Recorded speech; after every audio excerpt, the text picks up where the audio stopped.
नमस्कार, आपण पाहता हिरकणी न्यूज.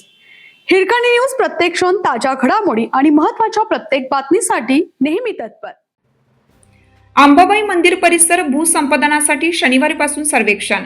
श्री करवीर निवासिनी महालक्ष्मी अंबाबाई देवस्थान परिसर विकास आराखड्याअंतर्गत आवश्यक भूसंपादन केलं जाणार आहे.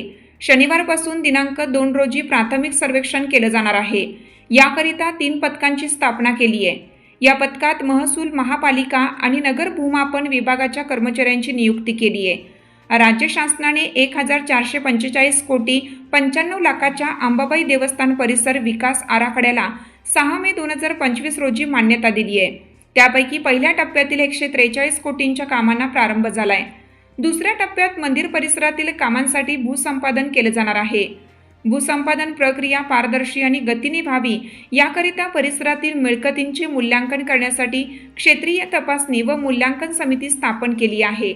या समितीने प्रस्तावित संपादित होणाऱ्या जागेंवरील मिळकतींचे प्राथमिक सर्वेक्षणाचे काम सुरू आहे.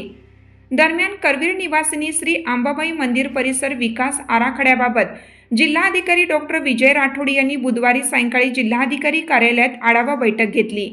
आराखड्याबाबत काढण्यात आलेले आदेश, आराखड्यातील कामांचे प्लॅन, त्यानुसार सुरू असलेले कामांचे टप्पे, त्याची सद्यस्थिती आदींची त्यांनी माहिती घेतली. सर्वेक्षणानंतर हे होणार: प्रस्तावित क्षेत्रातील सर्व सर्वे नंबर, त्याच्या सर्व क्षेत्रांची यादी, फेरफारनुसार मूळ मालक, इतर हक्कातील व्यक्तींची माहिती संकलन, जमिनीवरील सध्याची स्थिती यांच्या नोंदी, जमिनीवरील विहिरी, बोरवेल, घरे, झाडे यांची मोजणी, सविस्तर वर्णन, संबंधित क्षेत्राचे मागील 3 वर्षाचे खरेदी विक्री व्यवहार तपासणार. पथकातील कर्मचारी मिळकतधारकांना भेटून सर्वेक्षण फॉर्म भरून घेणार आहेत. संबंधितांना त्यांना आपली अचूक माहिती द्यावी.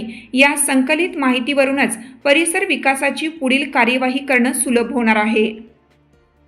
आपल्या हिरकणी न्यूज चॅनलला लाईक करा, शेअर करा आणि सबस्क्राईब करायला विसरू नका. आणि रहा अपडेट.